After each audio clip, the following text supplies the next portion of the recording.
जय हिंद दोस्तों। आजकल आप संविधान पढ़ रहे हैं हमारे इस YouTube channel GS classes with Gaurav sir में। और आज का जो हमारा टॉपिक है वो पिछले वाले टॉपिक से आगे का है। यानी कि आपको याद होगा कि अब तक हमने 4 लेक्चर कर लिए हैं। इन 4 लेक्चर में सबसे पहला जो लेक्चर था हमारा पॉलिटी का, उस लेक्चर में आपने जो पढ़ा था वो था संविधान की रूपरेखा। उसके बाद हमने संविधान निर्माण की प्रक्रिया देखा। उसके बाद हमने प्रस्तावना के बारे में देखा। और उसके बाद हम जो देखने वाले हैं यानी कि लेक्चर 5 होगा हमारा अब। और लेक्चर 5 में हम आएंगे संविधान में भाग 1 पर। आप देख रहे हैं कि एक शानदार यात्रा पर हैं इस समय हम। संविधान की ये यात्रा बहुत लंबी चलने वाली है, लेकिन ये आपके लिए मेरा फुल गारंटी है मेरी कि आपको संविधान दोबारा नहीं पढ़ना पड़ेगा। संविधान आपका बहुत अच्छे से तैयार हो जाएगा। आपको बस इसी तरीके से क्लास रेगुलर करनी है। आपको लगातार जो वीडियो हम अपलोड कर रहे हैं उन वीडियो को अच्छे से देखना और शुरू से लेके एंड तक देखना है।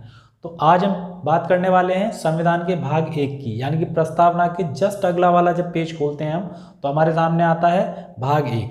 और उस भाग 1 में आर्टिकल 1 to 4। तो भाग 1 की शुरुआत करेंगे और उसका नाम है संघ एवं उसका राज्य क्षेत्र। तो चलिए दोस्तों शुरू करते हैं भाग 1। तो दोस्तों आज हम शुरू करने वाले हैं भाग 1 और जिसमें आर्टिकल हैं 1 to 4 और जिसका नाम है संघ व उसका राज्य क्षेत्र, यानी कि यूनियन एंड इट्स टेरिटरी। तो यूनियन इट्स टेरिटरी में आर्टिकल आते हैं अनुच्छेद 1 से लेकर 4 तक।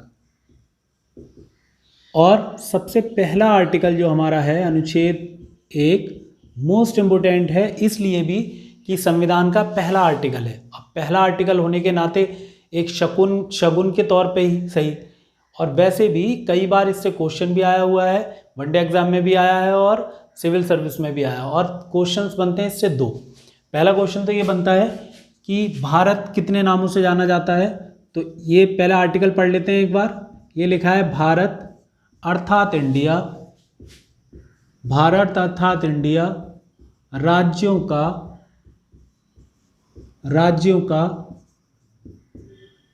एक संघ होगा। तो राज्यों का संघ होगा, ये कहा है कहाँ पर, आर्टिकल 1 में। ये 2 बातें, 2 क्वेश्चन आप देख सकते हो इसमें। पहला क्वेश्चन तो ये कि भारत को कितने नामों से जाना जाता है। तो भारत को केवल 2 नामों से जानते हैं, भारत और इंडिया।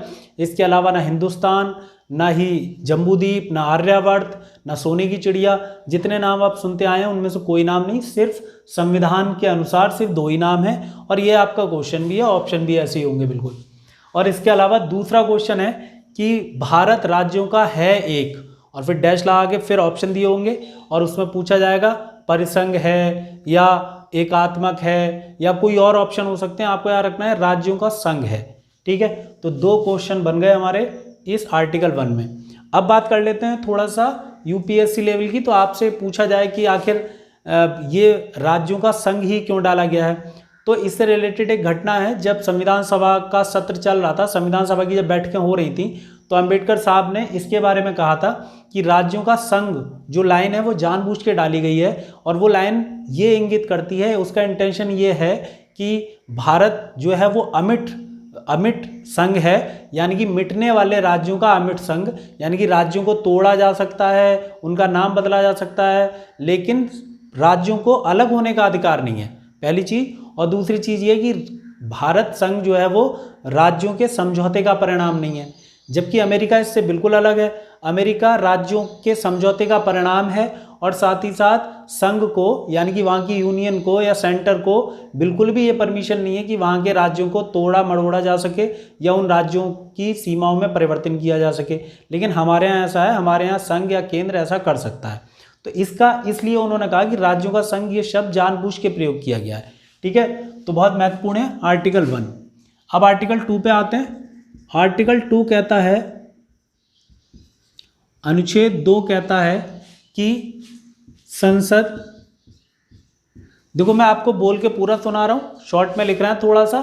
संसद विभिन्न निर्बंधनों मतलब कुछ बंधन है संसद के, वो निर्बंधनों एवं शर्तों के अनुसार, है ना, इन 2 ये शर्तें हैं, कुछ शर्तें हैं, उन शर्तों के अनुसार अगर संसद चाहे तो दो काम कर सकती है। पहला काम ये कर सकती है कि संघ में, कौन सा संघ, भारत संघ, संघ में नए राज्यों का प्रवेश करा सकती है। नए राज्यों का प्रवेश, इसका मतलब है कि हम किसी दूसरे देश से हम कोई चीज़ लें तो नए राज्यों का प्रवेश, और साथ ही साथ दूसरा ये कर सकती है कि राज्यों की स्थापना, है ना, नए राज्यों की स्थापना। ये दोनों काम संसद कर सकती है आर्टिकल 2 के तहत, लेकिन साफ साफ लिख दिया है कि निर्बंधनों, बंधन और साथ ही साथ शर्तों के अनुरूप। ठीक है, ये आर्टिकल 2, इसे आगे आएगा, आगे अभी समझेंगे। आर्टिकल 3 की बात करते हैं, अनुच्छेद 3। अनुच्छेद 3 क्या कहता है? अनुच्छेद 3 अनुच्छेद 1 की तरह बहुत महत्वपूर्ण है। जैसे 1 मैंने आपको बताया था, वैसे वनडे एग्जाम के लिए आप इतना करें कि भाग 1 के सिर्फ 2 ही आर्टिकल करें, अनुच्छेद 1 और अनुच्छेद 3, और उससे ऊपर के एग्जाम के लिए आप आगे की चीज़ें कर सकते हैं। आर्टिकल 3 कहता है कि संसद नए राज्य का निर्माण कर सकती है, मतलब किसी भी राज्य का निर्माण कर सकती है, उसकी सीमाओं में परिवर्तन करके, तो नए राज्यों का निर्माण कर सकती है, 2 राज्यों को मिलाकर एक भी कर सकती है। तो ये पहला तो है निर्माण, है ना, नए राज्य का निर्माण। शॉर्ट में लिखना, ध्यान रखेंगे, देखो मैं यहाँ लिख देता हूँ, संसद अगर चाहे तो उसे ये शक्ति है कि वह संसद राज्यों का निर्माण कर सकती है। और निर्माण में हमारे पास कुछ उदाहरण है, मैं आपको उदाहरण दे रहा हूँ आगे, ये लिखा नहीं है जो मैं अब लिखने वाला हूँ, ये उदाहरण है कि ऐसा संसद ने किया भी है। संसद ने 1953 में आंध्र प्रदेश राज्य की स्थापना की थी, है ना, भाषाई आधार पे की थी, लेकिन आंध्र प्रदेश बना था 1953 में। 1956 में केरल राज्य की स्थापना हुई थी, है ना। तो इस तरीके से कुछ राज्यों की स्थापना हुई है, जैसे 1956 में केरल भी है, और मध्य प्रदेश भी लिख सकते हैं आप, MP, इसकी भी स्थापना की गई थी। पहले भोपाल राज्य हुआ करता था और फिर वो मध्य प्रदेश बना दिया गया, भोपाल एक रियासत हुआ करती थी। और उसके बाद फिर आता 1960 में महाराष्ट्र और गुजरात बने, महाराष्ट्र व गुजरात। तो आप देख रहे हैं इस तरीके से संसद चाहे तो ये कार्य कर सकती है।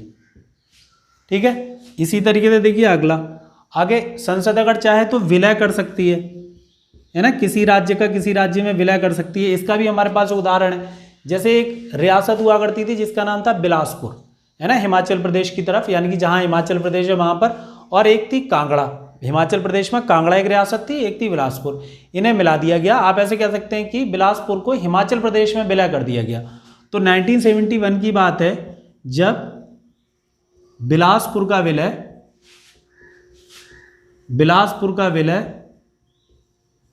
कहाँ कर दिया गया? हिमाचल प्रदेश में, है ना, बिलासपुर का विलय किस में कर दिया गया? हिमाचल प्रदेश में। ये एक बहुत बड़ी बात है। दूसरा अगर संसद चाहे तो वह विभाजन कर सकती है ना, विभिन्न प्रकार के विभाजन कर सकती है। विभाजन के तो हमारे पास बहुत सारे उदाहरण हैं, जैसे बिहार का विभाजन किया गया है, छत्तीसगढ़ का मध्य प्रदेश का विभाजन किया गया है, यूपी का विभाजन किया गया है, यानी कि 2 राज्यों को, एक राज्य को तोड़कर 2-3 ऐसे बनाए गए हैं। और हम पुराना उदाहरण लें, ये तो आपको याद ही होगा भाई, उत्तर प्रदेश का और बिहार का और मध्य प्रदेश का तो आपको याद ही है, लेकिन हम बहुत पुराना उदाहरण लें, शुरू का लें, तो हमारे पास एक बहुत अच्छा उदाहरण है और वो है पंजाब पुनर्गठन अधिनियम। तो पंजाब पुनर्गठन अधिनियम 1956, है ना, इसके द्वारा क्या किया गया? इसके द्वारा 3 राज्य बनाए गए। एक तो पंजाब बनाया गया, आपको पता है पंजाब पहले सिखों का एक बहुत बड़ा राजतंत्र था, है ना पंजाब, उसमें पाकिस्तान का भी बहुत बड़ा हिस्सा आता था। आजकल पंजाब भारत में भी है और पंजाब पाकिस्तान में भी है। तो वो बड़ा वाला जो क्षेत्र था पंजाब, उसका पुनर्गठन करके, यानी कि उसका विभाजन करके 3 जगह कर दिए गए। एक तो पंजाब और हरियाणा बन गए, है ना, पंजाब और हरियाणा ये 2 राज्य हैं, और चंडीगढ़ केंद्र शासित प्रदेश है, ये एक बना दिया गया। तो इस प्रकार से विभाजन कर सकती है अगर संसद चाहे तो। इसके अलावा जरा ऊपर लिख देते हैं, उसके अतिरिक्त अगर संसद चाहे तो वह अध्यर्पण, ये 2 शब्द बड़े महत्वपूर्ण हैं, आपको समझने हैं ये, और 2 शब्दों का मीनिंग क्या है देखिए क्या है। अगर ऊपर लिख रहे हैं, अच्छा ये नीचे आप ऐसे लिखते जाना अपनी कॉपी में, ऊपर है इसके कि अगर संसद चाहे तो किसी भी राज्य का अध्यर्पण और अर्जन 2 चीजें हैं। अध्यर्पण का मतलब है अध्यर्पण का मतलब होता है कि किसी देश को दे देना, है ना, अपनी जमीन किसी देश को दे देना, अध्यर्पण कर देना किसी को। जैसे उदाहरण के तौर पर अभी हाल ही में भारत सरकार ने, जो वर्तमान सरकार है, इसने भी बांग्लादेश के साथ एक समझौता किया था और बांग्लादेश को बहुत सारी भूमि, लगभग 101 बस्तियां उन्हें दे दी और बांग्लादेश से हमने 51 बस्तियां ले ली। इस तरीके से हुआ है। और इसके अलावा बहुत पहले 1960 की बात है, जब भारत सरकार की तरफ से पश्चिम बंगाल में एक जगह पड़ती है बेरूबाड़ी संघ, तो बेरूबाड़ी संघ को, तो मैं उदाहरण दे रहा हूं इसका, आप ध्यान रखना चाहिए जितने भी तीर लगा के इधर साइड लिखी हुई चीजें हैं वो सिर्फ उदाहरण है, एग्जाम्पल है। तो एक एग्जाम्पल है हमारे पास कि 1960 में बेरूबाड़ी संघ, और बेरूबाड़ी संघ कहां पर है? पश्चिम बंगाल में हुआ करता था पहले। इसे किसे दे दिया गया? पाकिस्तान को। पहले तो पाकिस्तान ही था यहाँ पर, अब बांग्लादेश हो गया, है ना। 1961 में बांग्लादेश हो गया, लेकिन उससे पहले पाकिस्तान ही था 1960 के आसपास। तो 1960 में इसे किसे दे दिया गया? इसे दे दिया गया पाकिस्तान को, बेरूबाड़ी संघ, है ना। इस पर हम अभी आगे बात करेंगे कि सुप्रीम कोर्ट में भी मामला उठाया कि भारत सरकार या संसद ऐसा कर सकती है कि भारत के किसी हिस्से को आर्टिकल 2 और 3 के आधार पर किसी को सौंप सके, है ना। तो इसके ऊपर विवाद रहा है। चलिए अभी बात कर लेते हैं। हुआ ये कि जब सुप्रीम कोर्ट में मामला आया तो सुप्रीम कोर्ट ने कहा कि ऐसा नहीं हो सकता, आपको अपने राज्य के अंदर निर्माण करने का अधिकार है, नए राज्यों का गठन कर लो, राज्यों में तोड़ मरोड़ कर लो, जितना करना है करो, देश के अंदर करो, लेकिन देश से बाहर अपनी जमीन किसी को देना ये आपके लिए ऐसे पॉसिबल नहीं है। तो भाई समझौते तो थे ही, तो उसके लिए एक रास्ता निकाला गया। सुप्रीम कोर्ट ने कहा कि ऐसा कर सकते हैं आप कि आपको ये काम करने के लिए, मतलब अध्यर्पण करने के लिए आपको करना पड़ेगा संविधान संशोधन, जो कि 368 के तहत होगा।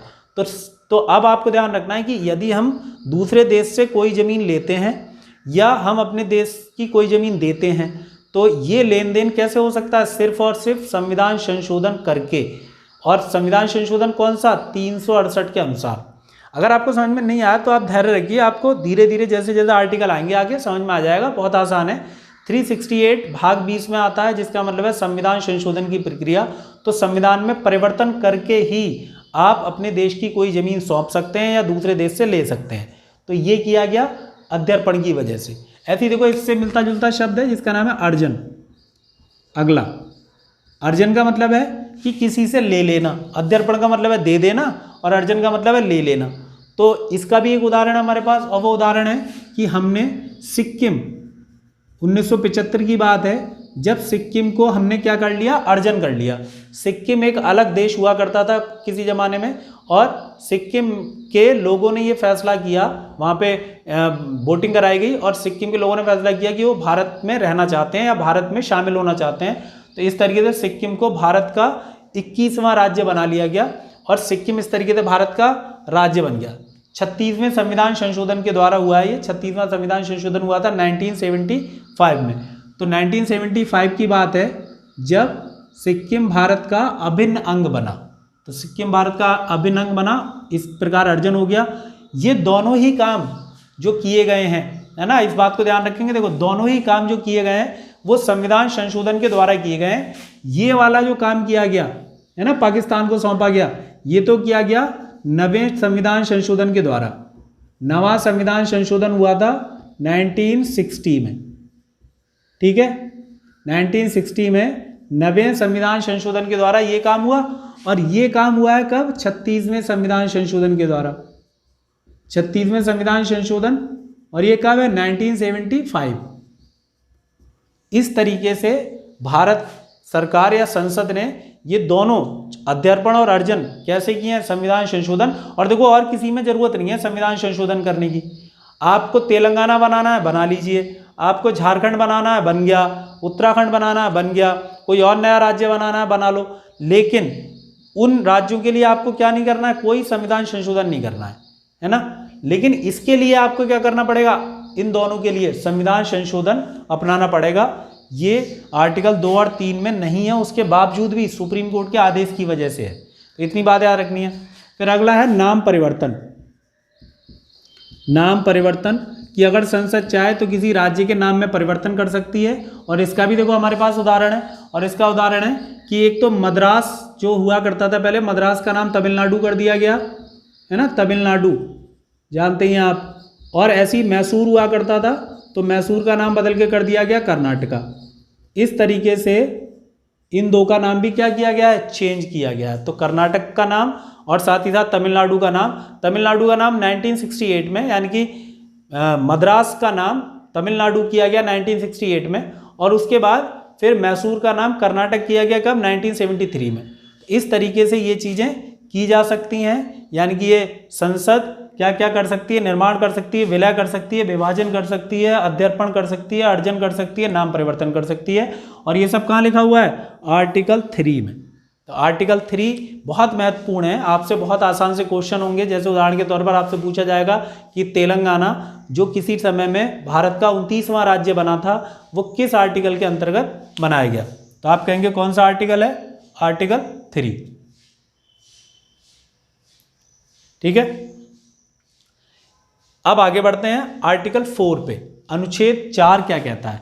आर्टिकल 4 बहुत आसान है। वो आर्टिकल 4 आपका इसलिए बनाया गया है सिर्फ और सिर्फ कि आर्टिकल 2 और 3 की मदद के लिए। यहाँ पे ऐसे कह सकते हैं कि आर्टिकल 4 में बस एक बात बताई गई है, इसके अलावा कुछ नहीं।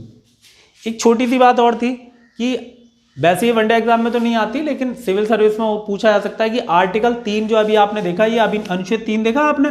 मैं बार बार इसलिए बोल रहा हूँ कि आपको बार बार सुन के रिवाइज होता जाए और याद भी हो जाए। जैसे आर्टिकल 3 आपने देखा कि संसद राज्यों के साथ क्या कर सकती है, निर्माण कर सकती है, उनका नाम परिवर्तन कर सकती है, अध्यर्पण अर्जन कर सकती है, विलय कर सकती है, विभाजन कर सकती है। ये सारी चीज़ें कौन कर सकती है, संसद। अब इसमें शर्त दी गई थी, जो मैंने तब नहीं बताई, अब मैं बता रहा हूँ। अनुच्छेद 3 में एक शर्त दी गई है और कहा गया है कि संसद कर तो सकती है, लेकिन उसे 2 शर्तों का पालन करना है। पहली शर्त है कि ऐसा कोई भी विधेयक, संविधान संशोधन विधेयक नहीं है ये, साधारण विधेयक होता है, ऐसा कोई भी विधेयक राष्ट्रपति की पूर्व मंजूरी से ही आ सकता है। मतलब राष्ट्रपति को पहले दिखाएंगे, फिर राष्ट्रपति उसे देखेगा और मंजूरी दे देगा। तो राष्ट्रपति की पूर्व मंजूरी से आ सकता है ऐसा कोई विधेयक। और दूसरा, ऐसा कोई विधेयक उस राज्य के विधानमंडल को भेजा जाएगा। मतलब जैसे तेलंगाना था, तेलंगाना बना, तो पहले वो विधेयक राष्ट्रपति के पास गया होगा, उन्होंने मंजूरी दे दी होगी। उसके बाद फिर वो विधेयक भेजा गया होगा कहाँ पर, आंध्र प्रदेश की विधानमंडल, क्योंकि तब तो आंध्र प्रदेश था। तो इस वजह से जब आंध्र प्रदेश के पास जाएगा, आंध्र प्रदेश विधानमंडल के बाद, तो विधानमंडल चाहे तो उस पर कुछ भी जवाब दे, उससे कोई फर्क नहीं है। मतलब औपचारिकता है ये, भाई तुम जवाब दो या ना दो, अगर संसद का मन है तो वो बदल के रहेगी। और उसने बदल दिया और उसने आंध्र प्रदेश से अलग करके तेलंगाना बना दिया। ठीक है, ये 2 शर्तें थी उसमें। आर्टिकल 4 बहुत सिंपल है और वो कहता है कि आर्टिकल, है ना, आर्टिकल 2, है ना, और आर्टिकल 3। देखो आर्टिकल 4 कहता है कि अनुच्छेद 2 और अनुच्छेद 3 के अंतर्गत बनाई गई विधि संविधान संशोधन नहीं समझी जाएगी। और कौन सा वाला, 368 वाला। दोबारा बोलता हूं, देखो आर्टिकल 2 और 3 के अंतर्गत बनाई गई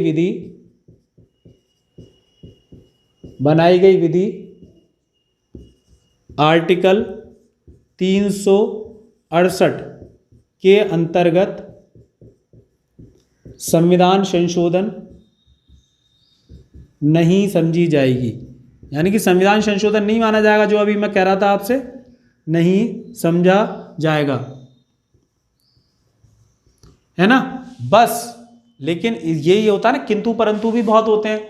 तो इसके पीछे किंतु परंतु यही है कि वैसे तो नहीं समझा जाएगा, लेकिन कब समझा जाएगा 368 के तहत, जब अर्जन और अध्यर्पण करेंगे तब, सिर्फ इन 2 के टाइम में। बाकी कोई राज्य बनाओ, बदलो, तोड़ो फोड़ो, कुछ भी करो, लेकिन आर्टिकल 2 और 3 के तहत अगर कर रहे हैं तो 368 के तहत संविधान संशोधन नहीं होगा। ठीक है, ये इसके आर्टिकल थे भाग 1 के। अब इन आर्टिकल से संबंधित कुछ फैक्ट हैं और वो फैक्ट का मतलब है कि इन आर्टिकल और भाग 1 से रिलेटेड एक घटना है, कहानी है ना, तो उस कहानी की बात करेंगे। तो ठीक है, एक कहानी शुरू होती है इस भाग 1 के बारे में कि जब हमारा देश आज़ाद हुआ तो आज़ादी के तुरंत बाद ही, या आज़ादी से पहले भी लोग ये मांग कर रहे थे कि भाषा के आधार पर राज्य बनने चाहिए, लेकिन आज़ादी के बाद ये मांग और तेज़ी से उठने लगी। लोग कह रहे हैं कि भाई तेलुगु वालों के लिए, तेलुगु वाले कह रहे हैं कि हमें एक अलग राज्य बनाओ, तमिल वाले अलग, कन्नड़ वाले अलग, है ना, सभी राज्य ये डिमांड कर रहे हैं, सभी राज्य के लोग ये डिमांड कर रहे हैं। तो इसलिए इस तरह की मांग जब उठ रही थी लगातार, तो सरकार ने क्या किया, सरकार ने सोचा कि चलो एक कमेटी बनाते हैं और उस कमेटी की रिपोर्ट के आधार पर ये फैसला लेंगे कि बनानी चाहिए या नहीं बनाना चाहिए, मतलब ऐसा कोई राज्य बनाना चाहिए या नहीं जो भाषा के आधार पर बने। तो इसलिए सरकार ने क्या किया, एक कमेटी बनाई और उस कमेटी का नाम था, देखिए अब कहानी है एक 1948 की बात है, 1948 की, जब एस.के. धर आयोग बनाया गया, एस.के. धर आयोग बनाया गया। ये जो एस.के. धर आयोग था, इस आयोग ने भाषा के आधार पर राज्य बनाने का समर्थन नहीं किया, बल्कि इस आयोग ने कहा, इसने अपनी रिपोर्ट उसी साल दी थी 1948 में, और इस आयोग ने कहा कि देखिए ऐसा है कि राज्य भाषा के आधार पर ना बने बल्कि प्रशासनिक सुविधा के आधार पर बने, या भौगोलिक स्थिति के आधार पर बने, या वित्तीय स्थिति के आधार पर बने। भाषा के आधार पर राज्य नहीं बनाने चाहिए क्योंकि और राज्य ही मांग करेंगे, इसलिए तो इन्होंने तो मना कर दिया।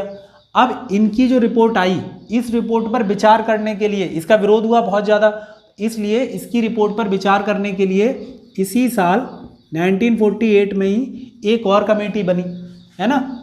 इस कमेटी की रिपोर्ट पर ध्यान रहेगा आपको ये कहानी कि इस कमेटी की रिपोर्ट पर विचार करने के लिए एक और कमेटी बनी, जिसे कहते हैं हम JVP कमेटी, है ना। तो JVP कमेटी का मतलब था कि ये कमेटी जो थी वो ऐसी कमेटी थी जिसमें जवाहरलाल नेहरू थे, ये जवाहरलाल नेहरू हैं, ये वल्लभ भाई पटेल हैं और ये पट्टाभी सीतारमैया हैं। तो जवाहरलाल नेहरू, वल्लभ भाई पटेल और पट्टाभी सीतारमैया, ये 3 लोगों की एक कमेटी है। इस कमेटी ने विचार किया इस रिपोर्ट पर और इस कमेटी ने भी इस रिपोर्ट का समर्थन किया। मतलब ये कमेटी क्या कर रही है, इसका समर्थन कर रही है कि भाई आप सही कह रहे हो कि इस तरह से किसी राज्य का विभाजन या किसी राज्य का निर्माण नहीं कर सकते हम जो कि भाषा के आधार पर हो। भाषा के आधार पर राज्य बनाने का इन्होंने क्या किया है, विरोध किया दोनों ने। जब ये रिपोर्ट आ गई तो अब तो जो तेलुगु भाषा बोलने वाले थे, जो तमिलनाडु में रहते थे और जो आंध्र प्रदेश की डिमांड कर रहे थे, उन्हें इस पर बहुत गुस्सा आया और उन्हें इतना गुस्सा आया कि लोगों ने खूब जो है आंदोलन करने शुरू किए। इसी प्रकार का एक आंदोलन, कांग्रेस के ही एक नेता थे, ये कार्यकर्ता थे, वो आंदोलन कर रहे थे और उन्होंने आंदोलन किया और उनका नाम है, मतलब इससे आगे बढ़ रहे हैं कि भाई इस रिपोर्ट के बाद लोगों में गुस्सा फूटा और उस गुस्से का परिणाम ये था कि तमिलनाडु में एक व्यक्ति जिसका नाम है पोट्टी श्री रामालू, है ना, इन्होंने अनशन शुरू कर दिया और अनशन करते करते, है ना, 56 दिन बाद, 56 दिनों तक अनशन किया और अनशन करते करते आखिरकार दिसंबर 1952 में इनकी मृत्यु हो गई। इनकी मृत्यु मतलब 15 दिसंबर की बात है, 15 दिसंबर 1952 में आखिरकार इनकी मृत्यु हो गई। और किस वजह से हुई, इन रिपोर्ट के खिलाफ या भाषाई आधार पर राज्य बनाने के समर्थन में, आंध्र प्रदेश की डिमांड के समर्थन में इनकी मृत्यु हो गई अनशन करते करते। जैसी इनकी मृत्यु हुई लोग भड़क उठे और फिर लोगों ने क्या किया, पूरे हैदराबाद में, पहले तमिलनाडु के अंतर्गत आती थी ये सारी चीज़ें, वहाँ पर हैदराबाद में खूब आगजनी हुई, बसें फूकी गई और बहुत ही ज़्यादा एक दंगे जैसी स्थिति हो गई।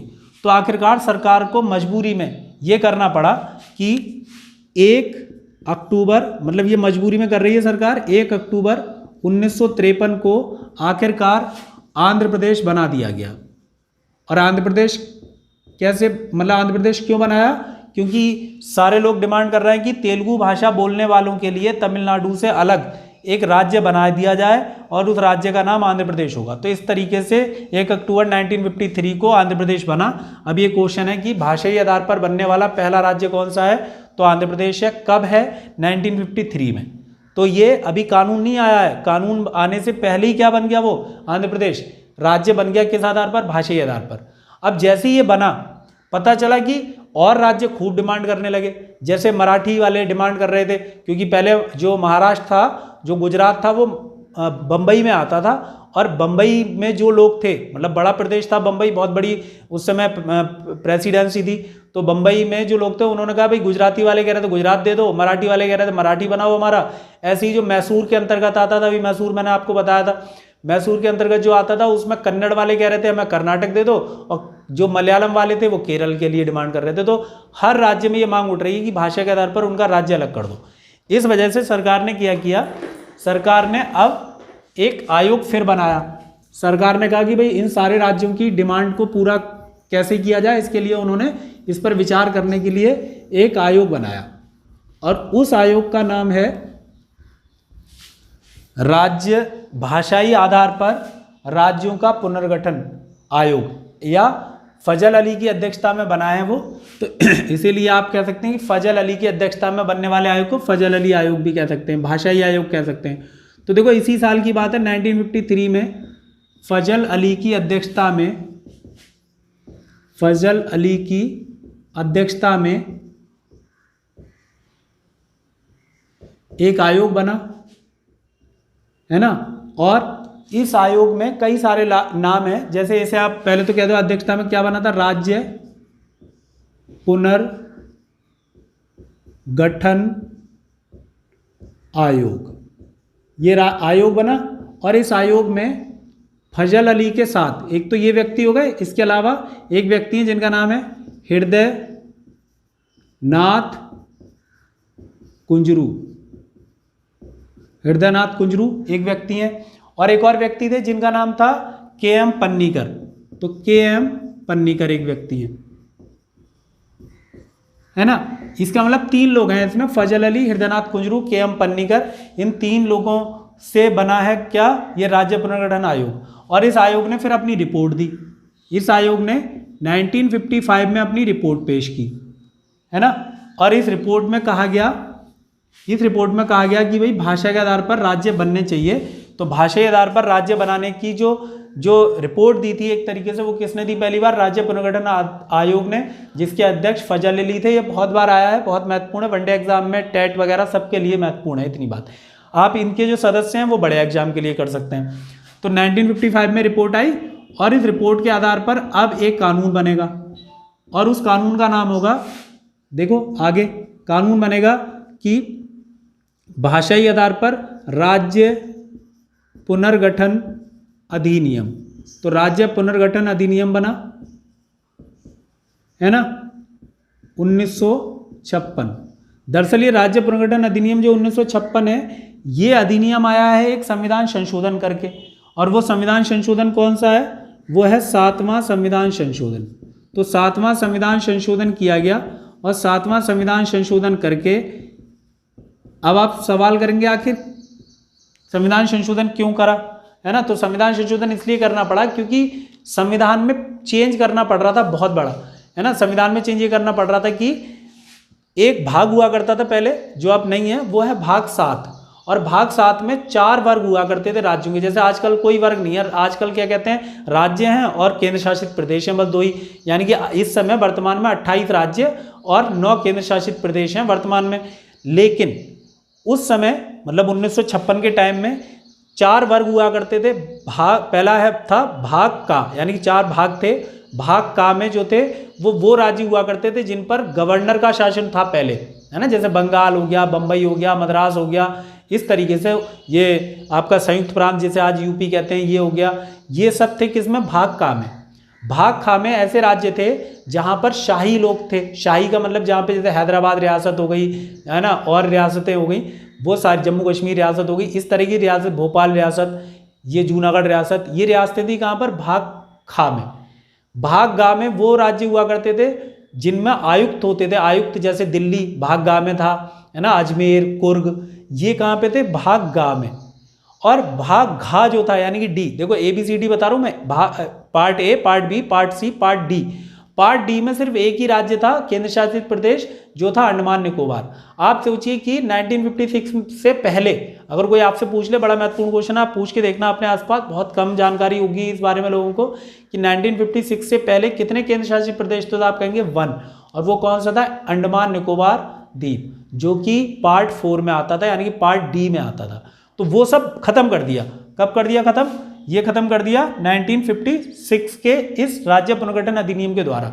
और इसके द्वारा, अब देखो इसके द्वारा ये खत्म करके क्या हुआ, फिर राज्य क्या बने, फिर राज्य आए, सिर्फ उस समय 14 राज्य बनाए गए, मतलब वो भाग खत्म कर दिए गए, 14 राज्य व 5 केंद्र शासित प्रदेश।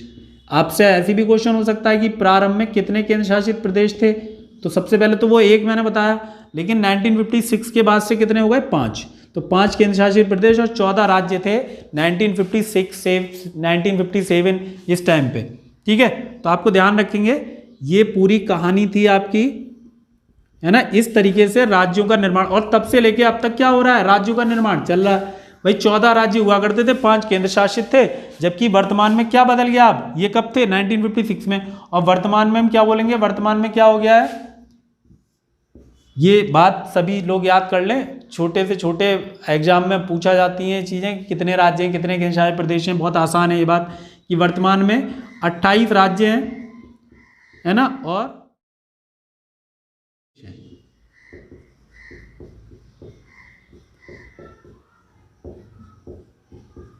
ठीक है, यानी कि, और ऐसा आपने पढ़ा होगा ऑफलाइन क्लास जो हमने पढ़ते थे 1 साल पहले, तो आपको याद होगा 29 राज्य थे, 7 केंद्र शासित प्रदेश। लेकिन अब क्या हो गए हैं? 28 राज्य केंद्र शासित प्रदेश, क्योंकि जम्मू कश्मीर यहाँ कम हो गया और इधर जम्मू कश्मीर लद्दाख 2 केंद्र शासित प्रदेश बढ़ गए। तो इसलिए ये ध्यान रखना है आपको। ठीक है, एक महत्वपूर्ण जानकारी है, ये फैक्ट है जो आपको हर हाल में ध्यान रखना है। ठीक है, अगर आप चाहें तो ऐसा कर सकते हैं कि आप लास्ट वाले जो राज्य हैं उनकी डेट कर सकते हैं कि लास्ट में कौन से, जैसे ये जो हमारा बना है राज्य पुनर्गठन, जम्मू कश्मीर जो बना है 28वां राज्य कह लो, या 29 की जगह 28 जो रह गया, या 2 केंद्र शासित प्रदेश जो बने हैं वो 2019 में बने, है ना। उससे पहले जो 29वां राज्य था वो 2014 का है ना, तेलंगाना, और उससे पहले 28वां राज्य, 27वां, 26वां, यानी कि झारखंड, छत्तीसगढ़ और ये उत्तराखंड, ये तीनों राज्य का सन 2000 में। तो आप ये फैक्ट याद कर लीजिए। ये फैक्ट अगर आप चाहें तो हमारे वीडियो के डिस्क्रिप्शन में देख लीजिएगा, उसमें मिल जाएंगे। फेसबुक पेज पे भी आपको ये चीज़ें मिल जाएंगी लिखित में, PDF फाइल के तौर पे, और हमारा जो टेलीग्राम चैनल है उसमें भी मिल जाएंगे। अगर तीनों चीज़ों, इन दोनों चैनल पे आपको पहुंचने में दिक्कत हो तो आप इतना करें कि वीडियो के एंड नीचे डिस्क्रिप्शन में लिखी है ना, वहाँ पे लिख दिया हमने, वहाँ पे फेसबुक की ID भी है और वहीं पे टेलीग्राम की ID भी है, वहाँ क्लिक करिए और पहुँच जाएंगे आप। व्हाट्सएप नंबर भी दिया हुआ है। तो दोस्तों ये था भाग 1 जो मोस्ट इंपोर्टेंट है, महत्वपूर्ण है। बहुत सारे क्वेश्चन आप देख ही रहे हैं, ये कितनी बार क्वेश्चन आए हैं, है ना। ये भाई पहला राज्य कब बना, कौन सा है, भाषा आधार पर राज्य, और बाकी आप देखो, अगर एक बार भाग 1 अच्छे से कर लोगे तो मुझे नहीं लगता कभी कोई क्वेश्चन छूटेगा आपका, है ना। ये बात आपको बहुत महत्वपूर्ण है और जो आपको याद रखनी है। तो दोस्तों अगर आपको ये वीडियो पसंद आया हो तो प्लीज़ लाइक कीजिए, शेयर कीजिए, और साथ ही साथ सब्सक्राइब तो करवा दीजिए अपने दोस्तों को। आपने तो कर लिया होगा, लेकिन अपने दोस्तों को जरूर करवा।